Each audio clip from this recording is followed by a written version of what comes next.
আছেন? আপনাকে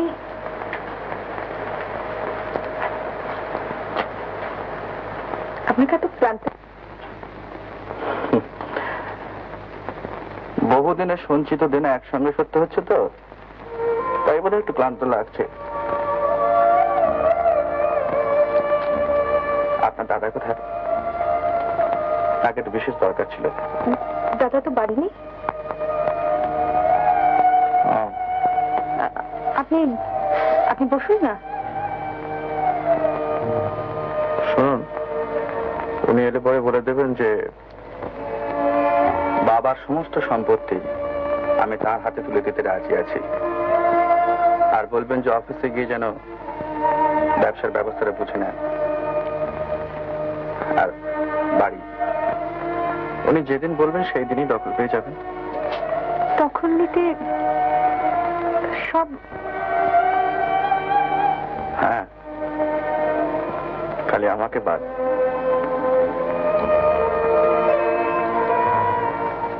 ভালো কথা, মার সেই ছবিটা হয়ে গেছে, আমাকে দেবে?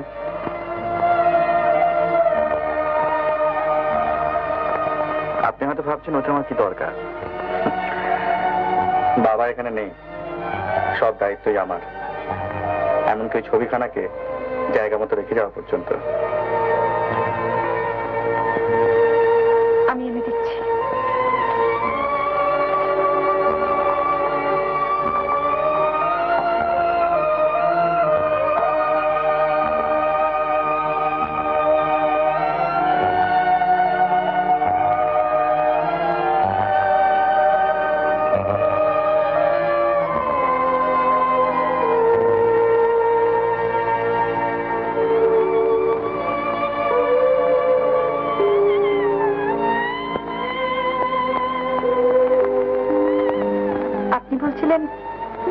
এটি জায়গার মতো রেখে যাওয়া আপনারই কর্তব্য, কিন্তু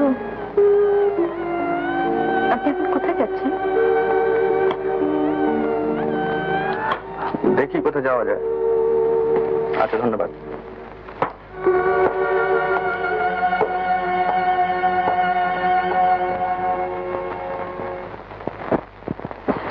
এই ছাড়া আর সব কাজকর্ম দেখাশোনা কর্মচারীরাই করবেন, আপনাকে খালি একটু হিসেবের প্রতি লক্ষ্য রাখতে হবে।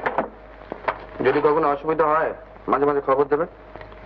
আর যেসব ব্যাংকে আমার নামে অ্যাকাউন্ট করা আছে তাদের সব নোটিশ। আপনি শুনছেন না কিছু? না, বল। শরীর খারাপ? হ্যাঁ, না মানে একটু অন্য মনস্ক ছিলাম। আর তাছাড়া শরীরটা সত্যি খারাপ। তুমি তো ডাক্তার, দাঁড়ান একটা ওষুধ দেখে। সে ওষুধ বিশ্বাস করে খাবেন কি করে? চলুন ফ্যাক্টরিতে ঘুরে আসি, সকলের সঙ্গে আলাপ করে আসবেন। আসুন।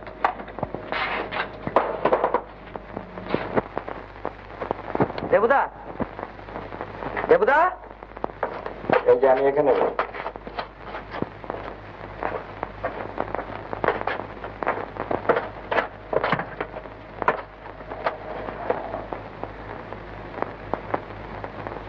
কি দেখছিস? দেখছি কোটিপতি হলে কেমন দেখায়। কেমন দেখায়? আমি যখন আগে জ্বালা জ্বালা মদ গিলতুম তখন অমন খুনের মতো চেহারা বাড়িয়ে। থাক দাদা, তোমারও ডাক শুনলে শ্মশানেও দেহ নড়ে চড়ে উঠবে। কি দিদি, তুমি এত চুপচাপ কেন? দেখো, দেবুদার মারের ভয় আমার আছে, তবু আমি বলে ফেলছি, রাজনাথ বাবুকে যে ও চিনতে পেরেছে এ আমি ওর মুখ দেখেই বুঝতে পেরেছি। কিন্তু দিদি, তুমিও শেষটায় মানুষ চিনতে ভুল করলে। দেখ ভাস্কর, তোকে কতবার বলেছি না যে মূর্খ জ্ঞানীর মতো কথা বললে তোমার সহ্য হয় না, এই তো। কিন্তু দাদা, কথাটা তুমি চিরকালই ভুল বলতে, এই জন্য শুনি। কথাটা আসলে হওয়া উচিত, মূর্খরা যখন হঠাৎ সত্যি কথা বলে ফেলে তখন তোমার মতো জ্ঞানীরা তা সহ্য করতে পারে না। থাক দাদা, আমি যাচ্ছি।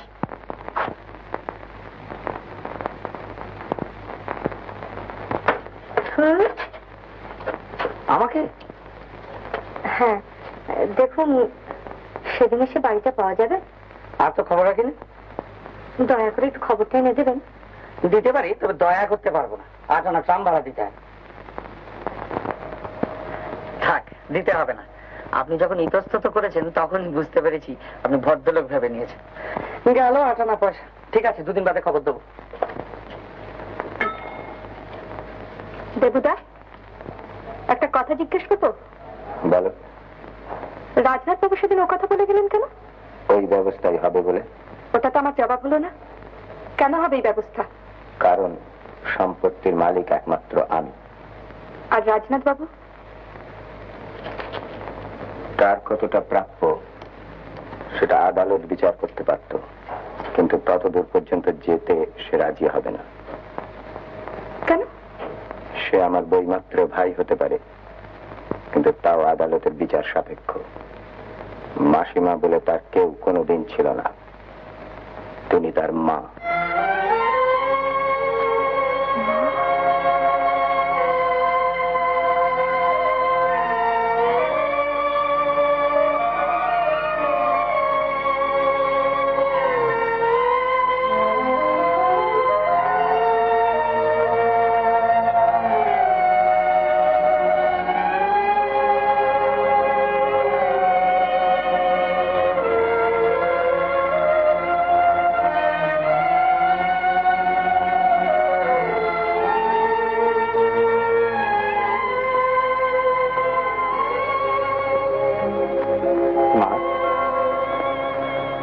রাজু, চলে এলাম মা।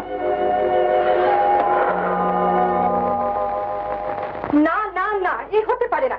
আমি কিছুতেই হতে দেবো না দেবুদা। শুকো, তোমার হাতে মানুষ দাদা, মিথ্যা আমাকে ভয় দেখাচ্ছ। রাজনাথ বাবুর কথা ছেড়ে দাও, তার মার কথা একবার ভেবে দেখেছো? একবারও ভেবে দেখলে না তাকে কোথায় নামিয়ে আনলে তুমি? আজ সবারই কথা তোর কাছে বড় হয়ে উঠেছে, কিন্তু আমার কথা ভেবে দেখেছিস? 2 বছরের একটা শিশুকে নিয়ে আশ্রয়ের খোঁজে একটি মহিলা দুয়ারে দুয়ারে ঘুরে বেরিয়েছেন। একবারও মনে হয়েছে কতখানি আগুন বুকে নিয়ে তিনি পৃথিবী ত্যাগ করে চলে গেছেন? আর আমি কোটিপতির ছেলে, আমি পথে পথে ঘুরে বেরিয়েছি, খিদের চালায় নিজের গায়ের চামড়া দাঁত করে কেটেছি।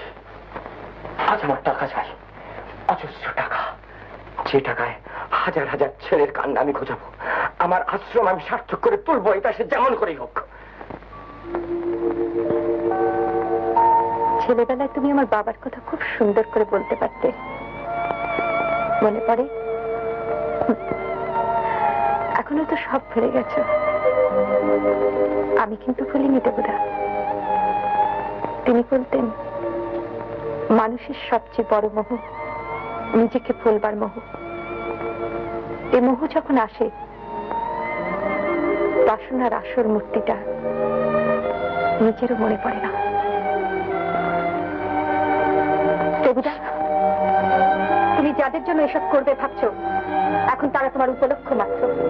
কবে তারা তোমার মন থেকে দূরে সরে গেছে তা তুমি জানতেও পাওনি। শুকো, এখন যা করতে চলেছো সেটা তোমার সেবার আশ্রম নয়, বিষয়ের সংসার। নিজেকে দেখা দূরে থাক, সেখান থেকে আকাশও দেখা যায় না। না না দেবুদা, এ হতে পারে না, আমি কিছুতেই হতে দেবো না।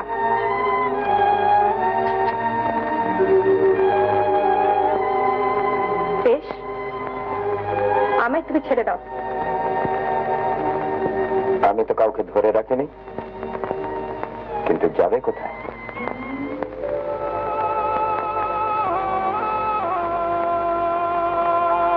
দেখি, একদিন তোমাকে বলেছিলাম সত্যিকারের প্রয়োজনে যে মানুষ আমাকে ডাকবে তার ঘরে কি উত্তর পাঠানি।